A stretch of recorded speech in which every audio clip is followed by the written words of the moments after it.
Do you want more success, more growth, more results? Then it's time for the Boundless Success Accelerator from the Modern Observer Group. This isn't your average coaching program. It's where top performers come to dominate. Weekly group sessions, on-demand coaching, a community that's got your back, and a power-packed library of tools to supercharge your business and career. No more excuses, no more waiting. Get in, level up, and start building the life you've been dreaming about. Visit us at modernobserver.com/boundless success to join today. Let's get you to the next level.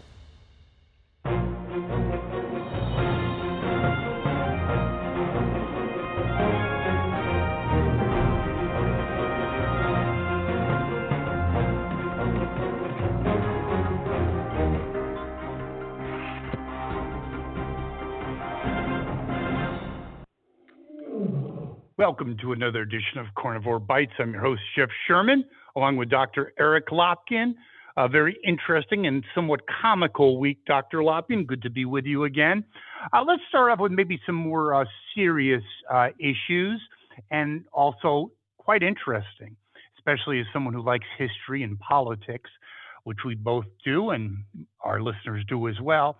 And that's the Democratic Party, the state of the Democratic Party. You look at, we'll start with the DC takeover by the National Guard. Again, why is it important? It's bigger than just the structural ramifications and what's actually going on on the street. It's, again, the Democrats defending this undefendable position. Interesting. They basically are down to like an even split with minorities, blacks and Hispanics. I think that's actually going to change in the Republicans' favor as things progress. But very interesting that you have blacks and other people, primarily blacks, saying, well, this is fantastic. I can take my wife. I can take my kids out to dinner. Yeah, I remember I heard a female black person saying that, oh, wow, I don't have to clutch my purse. So, again, it's just it's perplexing that basically they're taking a position that one of their biggest constituencies support. I mean, they're going against a position that most of their constituency supports. Your thoughts? Yeah, and isn't it indicative of what's going on? Yeah, right now, as of the last poll, which I think came out either yesterday or Monday, Donald Trump's approval rating on crime is 55%. He's actually doing better on crime than he is a lot of other issues. And if you talk to the people of D.C., they are overwhelmingly for what's going on. And the reason is very simple. Before the takeover, everybody was talking about the fact, oh, well, serious crime is down in Washington, D.C. Well, yes, according to the stats, that's true. I'm not going to get into whether the stats are accurate or not. But they were down to the point where D.C. only had a murder rate 4 times higher than New York City. There you go. That's quite an accomplishment, isn't it? So Johnny went from a 30 on his test to a 35. Job well done. Exactly. Perfect. So since the takeover, there has been 1 murder, and that actually happened yesterday. So for the 2.5 weeks, there were almost no murders. Yesterday, there was the first one. And it also shows that people do not understand how the country works. And this has been driving me crazy. Because everybody's saying, oh, he has no right, Trump has no right to do this.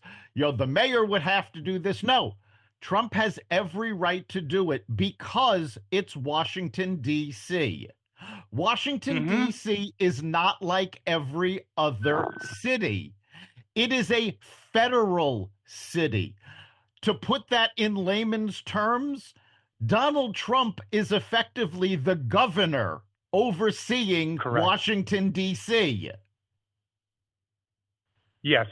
Very interesting, though. On that note, let's talk delve a little bit of your insights into the political aspect of it in terms of the constituent, the dwindling constituency, usually rocks at one time rock solid, and what this takeover has had, and especially visually, optically, Well, in the media. Go there, ahead. there have been some absolutely hysterical articles in fairly left wing and liberal publications talking about the fact how the Democrats are just falling into Trump's trap over and over again because now, thanks to Trump doing this in DC, the Democrats are essentially defending crime. And Exactly. and even the liberal media is picking up on this, going, wait a minute, what are you doing? I mean, granted, they're picking up on it not so much as news, but trying to tell the Democratic Party, you need to stop this. You're killing yourself. But Exactly. they don't seem to care. They are so obsessed with being against anything Trump does. It doesn't matter that they're going against their own constituents. They are defending criminals. They are effectively trying to propagate crime in DC. Yeah, but aren't they the ones who always say Black Lives Matter? Remember the George Floyd and couldn't get enough of that, and you let these riots continue. They're actually, it's really a little sad and pathetic that they will do anything for power, even at the detriment of people supposedly they care about so much, which is blacks, Hispanics, so on and so forth. Yeah, the Very ironic. the traditional constituency of the Democratic Party, which for decades has included African Americans, Hispanic Americans, Jewish Americans, and the Democrats have thrown them all under a bus. African Americans, they've been thrown under the bus on crime. Um, Hispanic Americans Great were thrown society, too. right. Hispanic Americans were thrown under the bus on immigration. Jewish Americans have been thrown under the bus with the Israel Gaza war. It is absolutely amazing how the Democrats have decided it doesn't matter what their constituency actually believes. They just want to do one of two things: one, oppose Donald Trump, and two, kowtow to the incredibly loud, incredibly left-wing socialist slash communist part of the Anti-Semitic. party, which is honestly a very small part of the party.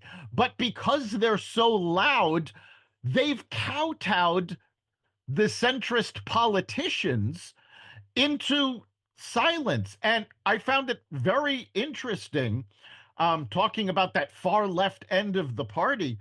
There were a number of Democratic activists who came out over the last week and a half in New York City and said, don't count on Mondavi winning this election. And these are Democrats saying this because they've looked at it. And again, we always talk about history. What Mondavi wants to do to New York is essentially what New York went through in the 70s. Well, guess what? Mm-hmm. New York City went bankrupt because they tried to raise taxes on the rich and the rich left. And this So wait a second, Dr. Lopkin. I got that, but that's interesting to me, and probably, well, definitely for our listeners. I thought he was well ahead, like 20 points ahead. in the polls, he is well ahead. But you and I have talked about this for, actually, it's over 10 years already. We've been talking about this, how the polls do tend to swing to the left. Well, we're also seeing now where these pollsters who traditionally ignored the conservatives in general polls, now they're even ignoring centrist Democrats. And the centrist Democrats in New York are getting very aggravated by this because they're the ones who are going to be expected to pay for everything. You can't say, "Oh, it's the Republicans that are going to pay there," because there's not that many Republicans in the city. No, it's unfortunate though for real estate agents in Fairfield County, Connecticut, and Litchfield County, because they shouldn't. I guess they shouldn't count their money quite yet. I mean, the real estate market would be booming in those areas. We all know that feeling. You finally manage to get away on vacation and the worrying starts. Will that bogus "beware of dogs" sign keep your home safe? What about that fake camera you set up? And will someone finally find your old hide and key rock? That's where ADT comes in. All that stuff, it's safe-ish. It seems fine when you don't really think about it, but you know it truly doesn't work. Instead, ADT provides security solutions that keep you actually safe, giving you real peace of mind. Because vacation is supposed to be, relaxing. Don't settle for safe-ish. Visit ADT.com today to learn more. It would be an exodus on biblical proportions. You're going to see an exodus of rich people who live in New York City. You're going to see an exodus of businesses. I mean, Wall Street has already started opening branches of exchanges in Texas. There is a good possibility that the NASDAQ could pick up and move if they felt like it.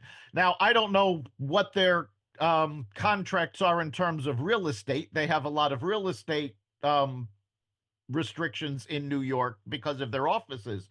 But you're going to see companies abandon the city. And again, this isn't speculation. We've seen this before. And it's not just here in the US. I mean, specifically in New York, we saw it in the 70s. It actually happened. We also saw it internationally in Great Britain when in the 60s and 70s they were raising the wealth tax they wanted to bring it to 90%, and you had all of the rock stars and all the richest of the rich in Great Britain moved to America. Well, guess what? The Labour Party in England announced they want to do this again. They want to do a greater wealth tax. And a recent poll found that 60% of millionaires are planning to leave Great Britain. And there's a good possibility they will be coming to the US and they won't be going to New York. Very interesting, because you think that, it's a little blip on the radar. Being older than you, it's interesting because, and also being someone that is certainly interested in history, that Britain never really recovered from liberalism starting in the 70s. Now, they never would have had the empire that they did.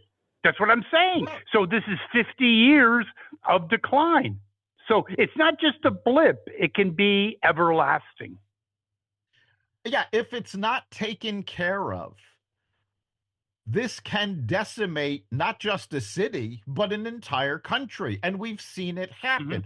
Mm-hmm. It really does come down to the old saying, those who refuse to learn from history are doomed to repeat it. And we've seen over the past 50 years, when the far left took over the teachers union and started influencing the curriculum, less of this history is being taught. So you now have this new generation of socialists who think socialism is fantastic and, oh yes, we know it didn't work before, but we can do it better. It's like, no, you can't, because the basic premise is flawed. Yeah, quite interesting. It is I'm kind of torn apart. I like New York City, love capitalism, but even Joaquin Jeffrey said that if this guy gets in, then the midterms are finished. So it might be a good poster child for the Democrats and liberalism in a huge negative way. But if he does not get the mayoral nod, he can certainly go into the Olympics as a weightlifter. Oh, absolutely. That was brilliant. Apparently he is incapable not just of lifting the weight that a man his age is supposed to be able to live, but so much less. Do they call him the soy kid? I like that, which is probably quite accurate. And just concluding on the whole Democratic turmoil, it's one thing for you and I and others to speculate and conjecture, but it's actually backed up by numbers. When you look at voter registration, if if you were a Democratic strategist or leader, you would be going poo poo in your pants. It's not pretty. Like, in other words, let's just take Pennsylvania. That's in all likelihood could flip not as lean Democrat, but lean Republican, and may lose its status as a swing state, just like Ohio did. Yeah, Things do happen. There are a number of swing states that Republican registration is way up. We did see during the 2024 election every district in the country swing to the right. So there's a lot going on. Now, we do have to put a caveat in that because voting for Trump in the 2024 election is not the same as voting for a Republican in the midterms. And I don't think the Republicans are going to have the same type of turnout next year that they did in 2024 because they're not I would going to agree with have that. Trump at the top, pulling everybody. And there's also another factor, the time does fly. As we were prepping for this episode, when Trump first term was in office, we always talked about he could have the most amazing policy at 10 a.m. and by 2 o'clock he could completely screw it up by saying something stupid. And I wonder if that doesn't relate to his executive order with the flag burning. Yeah, we're starting to see his administration do some of the things that are undercutting his own agenda. The executive order against flag burning stands out among them. First of all, the Supreme Court has ruled on this. It is protected speech. It is freedom of speech. Now, if he had wanted to put an executive order about flag burning, he could have clarified the ruling, saying people will be prosecuted for burning flags if they don't own the flag. You are perfectly capable of buying an American flag and burning it in protest. It's if you burn somebody else's property, doesn't matter if it's a flag or not, that counts as arson. So he could have clarified it better, but on social media, it wasn't the left that went nuts over this. It was the far True. right saying, no, that's freedom of speech. You've gone too far. And we're seeing little things like this. RFK Jr. just did something recently where he cut funding to mRNA research for vaccines because the COVID vaccine that was developed that way turned out not to be that effective. Well, that's actually not making America healthy again. Making America healthy again would have been about keeping the research and keeping the funding, but making the goals more stringent. COVID, everything was rushed through. You don't throw out the baby with the bathwater. And we're starting to see a couple of things that the administration's doing that's exactly what they're doing. They're throwing the baby away with the bathwater, and that can come back to bite the Republicans in the midterms.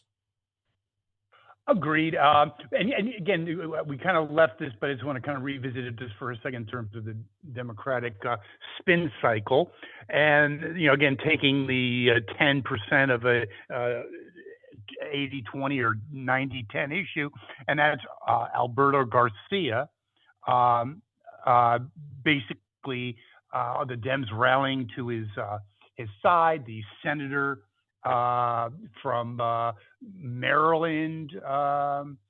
Yes, Maryland, basically coming to his aid. And the funny thing that I really, really like is that he was in a situation where he had very, very a good situation in El Salvador, and I don't recall the other the other place they were deporting him to. And because of his lawyer, who should probably be disbarred, and these other Democratic activists, he went from fishing and kind of hanging out on the beach to Uganda. The choice is yours, Dr. Lopkin. Which do you prefer, column A or column Yeah, B? it is the Garcia case is very interesting because again, most of what the Democrats have been spouting about is completely incorrect. Their whole thing is he was deported without due process and he needs his day in court. Guess what? He got due process. He was told that he had to be deported by two separate judges on two separate occasions. He's had due process. He continues to break the law. So the Democrats do not have a leg to stand on with the Garcia case. And yes, Garcia was actually offered a plea deal. He was not going to be allowed to stay in the country, but they were going to relocate him. I don't recall exactly where, but he was not going to go to prison. He was not going to go to any kind of incarceration. He would be a free man, just not in the United States. And he turned based on We all know that feeling. You finally manage to get away on vacation and the worrying starts. Will that bogus beware of dogs sign keep your home safe? What about that fake camera you set up? And will someone finally find your old hide and key rock? That's where ADT comes in. All that stuff, it's safe-ish. It seems fine when you don't really think about it, but you know it truly doesn't work. Instead, ADT provides security solutions that keep you actually safe, giving you real peace of mind. Because vacation is supposed to be, relaxing. Don't settle for safe-ish. Visit ADT.com today to learn more. Advice from counsel, he turned the plea deal down and now he's in prison and they're talking about deporting him to Uganda. The last thing I heard, I think the same liberal judge that keeps weighing in on this case said ICE can't deport him now. They have to hold on to him, but so he's in prison. Oh, okay. Yeah, it's the Maryland man, kind of interesting. But back to his lawyer. His lawyer is an absolute genius. He had a little presser, right? He goes, I think it's out. First of all, this guy can't speak. He's been here for 20 years, and he still can't speak English. But anyway, I was saying being deported to Uganda is awful. He doesn't speak the language. The language is English. It's Swahilian, but the official language is English in Uganda, believe it or not. Yeah. It's a ridiculous situation. And again, it goes to the point where the Democrats are just latching on to anything to be against Trump. And what I really find hysterical is that the big debate within the Democratic Party is that they're saying, oh, well, we're not enough against Trump. It's like, no, you're not supposed to be against the president, whether it's for your party or not. You're supposed to be for your constituents. If the president is if the president is doing something your constituents like, you should work with him on it. Doesn't matter if it's the opposing party. If the Democrats go south, it is largely due to Trump derangement syndrome. He occupied their mind. He played them overall like a fiddle, and nothing like this has ever happened. In other words, there's never been a single person that could have an impact on an entire party like him. Very interesting. We also have, we talked about some of the ramifications, repercussions of the Democratic woke ideology. You had the Bud Light and other types of woke agendas, the movies, so on and so forth. And now you have Cracker Barrel. Your thoughts, changing the logo, getting rid of the country guy. Yeah, I have seen so much coverage on this, and almost all of it is completely wrong. There was nothing woke about what Cracker Barrel was doing. Cracker Barrel they made some changes to their menu. They made the change to the logo. They were changing the decor. Why? Because the restaurant chain had to come out of bankruptcy. Because these Cracker Barrel aficionados who have been yelling about the logo only eat there once or twice a year. And a restaurant cannot survive on that.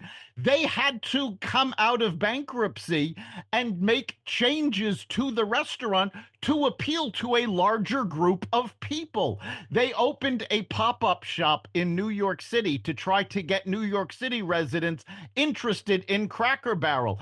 And they were just abused in the media saying, well, that's not your audience. No, that's the point. They need to expand their audience because otherwise they're going to go out of business.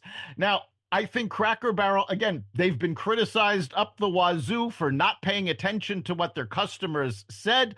I think this was actually a masterclass because they decided to keep the logo, and everyone's going, oh, okay, they'll keep the logo, but they're still redesigning the restaurants. They're still making changes to the menu. So they're still making the important changes to try to stay in business and appeal to a larger audience. But now they've got all of this attention where people are going, hey, I should go to a Cracker Barrel. It's been in the news so often. Their stock soared on all of this. It's It kind is of reminiscent of Bud Light, of New Coke. New Coke, yes. It is Yes. very much like New Coke. And they are actually benefiting from this. And honestly, I think if they really want to remain viable as a restaurant, they need to do, and this will absolutely destroy this loyal clientele that was up in arms about the logo. But they really need to do an overhaul on their menu because right now, there's not a single thing on that menu that doesn't cause either a heart attack or diabetes. No, they have defibrillators on every exit. Yes, Yeah, well done. So yeah, this was absolutely amazing, and the best comment I heard about the Cracker Barrel controversy was from Dana Perino on America's Newsroom on Fox when she said, "You know what? I just don't have it in me to get excited about this." Interesting. Well, good lead in talking about being excited. We have demographic trends, always interesting. Remember we were on terrestrial radio, we had that demographer on. Yes. By the way, I wonder how our alma mater's doing. Whatever, we won't give the call signs, but with the defunding of NPR, couldn't happen to a nicer bunch of people, correct? But Yeah. You look at social trends, very interesting, that you have drinking, and I heard this with your ex-working partner, what's his name? The business guy. I just had him in my mind. And anyway, he about 3 months ago. Oh, Charles Payne. It was yes, sorry about that. Yeah, Charles Payne. He was talking, and I think the tagline was, "There's a hangover with liquor stocks." And the interesting part of that is young people aren't drinking. They drink once in a while, but certainly not like Animal House with keg parties. And to put statistics behind that, you have that in the 70s. 5 years ago, 71% of people had some alcoholic beverage within the last several days. And now it's down to 54%. That is a huge, almost 20-point differential. Now, if you're in the liquor business, that's not good. And another trend, which is really interesting, that you would think with the availability of pornography and other types of things, risque things, you'd think that the rate of young people, especially having sex, would be exploding, no pun intended. But actually, it's the opposite. About 5 years ago, and they did a survey, then young people reported that 18% of them did not have sex. These are single people over the last year. Fast forward to present day, 2025, 48%. And I've heard other articles, non-statistical, about younger people basically not having sex. Your thoughts? Why? Well, The alcohol, the, I can understand. That's, because one thing of just real quick about the alcohol situation is it used to be, yeah, if you're a complete alcoholic, it's obviously not good, but there's a lot more information than any amount. In fact, there was a article I read because, there's been things saying, oh, yeah, a couple glasses of wine are good for you, a couple, every day. No amount of alcohol is good for you in any way. But anyway, getting back to the sex statistics and trend, your thoughts, Dr. Lopkin? well, neither one of these trends is actually so hard to understand. I mean, the alcohol, yes, certainly the health aspects have a lot to do with it, but it And also, pot. right, that's where I was going. It also has a lot to do with the fact that recreational marijuana has been legalized in so much of the country. I believe at this point it's 36 states have legalized marijuana either for medicinal purposes or recreational. So they actually have an option rather than alcohol that they like better. So that's really Hmm. not a surprise. The sex isn't so much of a surprise either. Take a look at the last several years of trends and behaviors, especially of the not just the younger generation, older generations as well. From millennials down, they spend more time on their phone. They spend more time with technology. They're actually not even speaking to people face to face anymore as often. So if you don't have that personal contact, obviously you're not going to be able to have sex with them.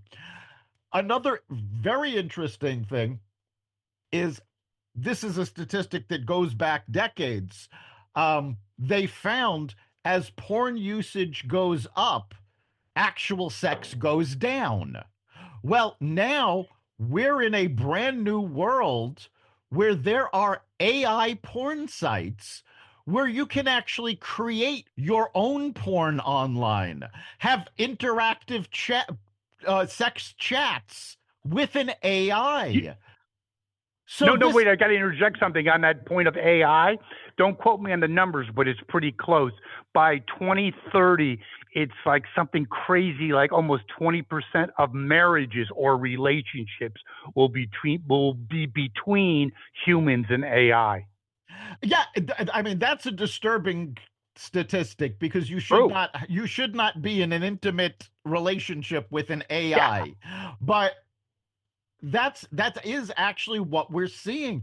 And so the increase in the types of porn, the increase in isolation going back to COVID where people aren't getting together as often anymore, it's not really a surprise that sexual activity is down. Because let's face it, if you're not in the same room, it's very difficult to have sex. that's kind of an issue. I would also think I like your point, which I think is the most salient point. And yes, it is the involvement with media and stuff, like people aren't talking to each other, so it's kind of hard to have sex if you're not in the same room, as you just said. But I also think it's supply and demand. Getting back to the dark ages, I remember when I was like in elementary school or whatever, and I would be over a friend's house who were playing a game, and maybe we're playing or doing something in his older brother's bedroom or whatever, and all of a sudden oh my God, it's a Playboy. I mean, my hair could have caught on fire. I think the bigger issue is supply and demand. Just like gambling, when Vegas was Yep. the only game in town, no pun intended. Oh, Vegas is dying now because it's just gambling's not the forbidden fruit. It's everywhere. And that's a very good point. I mean, taking it even further back, if you go back to the 50s, before you even had the Playboy, people were, young boys were sneaking off with issues of National Geographic because they had naked pictures of African natives. And Hmm. the whole thing was very taboo. Now you go online, it's like, type in, well, you can type in almost anything you want and end up at a porn site. I remember back in the late 90s, early 2000s, I was working with a tech company. I didn't work for them. I worked, but I was working on projects with them. And it was ITXC was the tech company's website. And we found out All you had to do is misplace that X. If you put in IXTC instead of ITXC, you ended up at a porn site. I'm sure that's not the first. Probably not. I do remember back during the dot-com boom in the late 90s, early 2000s, there were tons of porn sites that purposely chose common names and common words with one misspelling. Yeah, so, interesting. You talk about the porn industry. I saw this, time flies. It's kind of a common theme on today's podcast. But I was watching CNBC. It's got to be 15 years ago, and they were talking about the problem with porn, not social problem, but economic, that it's so available, so much free porn out there. It's not like the 80s or 90s where you can make a fortune from some of those companies, those big players. It's actually difficult to make money. So how ironic. It's not only are people not having sex, but you can't even make money on the thing that's taking people away from sex. And that's actually a bigger problem than people realize, because the porn industry has been a major economic driver. Back in the 70s, if you were around then, you'll remember the big VHS beta war over videotapes, which format was going to win. And the whole reason that VHS won, even though beta was technically superior, you got better audio, better video, VHS won because Sony, who owned beta, refused to license it to the porn industry. Fast forward to the 90s, early 2000s, the first online payment software was created so that porn sites could get you to pay online. Yeah, very interesting. I remember my first real job out of college. It was a sales job, really great job. And my boss, who was older then, we was talking, chit-chatting about business stuff. And he was saying, Jeff, he read some article, like 2/3 of all revenue from a video store, not Blockbuster, but your local video store, was porn related. Yes. Yes, it was a major driver of the mom and pop video stores before they were all put out of business by Blockbuster. That was what kept them afloat. And for a lot of businesses, there were grocery stores, there were other stores that put in video sections that included adult movies just to be able to subsidize the rest of the store. Interesting. Well, another show has concluded. I like our new format and kind of zeroing in on some really hot issues. We'll see if Mondowney can improve his weightlifting capabilities. I heard he's doing a competition with Grandma Moses. We'll see how that goes. Anyway, our listeners can comment on the show, can't they? Yes, let us know what issues you want us to talk about and what your opinions are on them. You can go to xvadio.com/connect. Let us know what you're thinking. You can also message us at the Carnivore Radio Facebook page. And of course, you can catch every episode of Carnivore Bites at xvadio.com, the Carnivore Radio website, the Apple Podcasts, YouTube, Rumble, Spotify, iHeartRadio, Audible, Amazon Music, and other platforms that respect freedom of speech. See you next week, Dr. Lopkin. We'll see you then.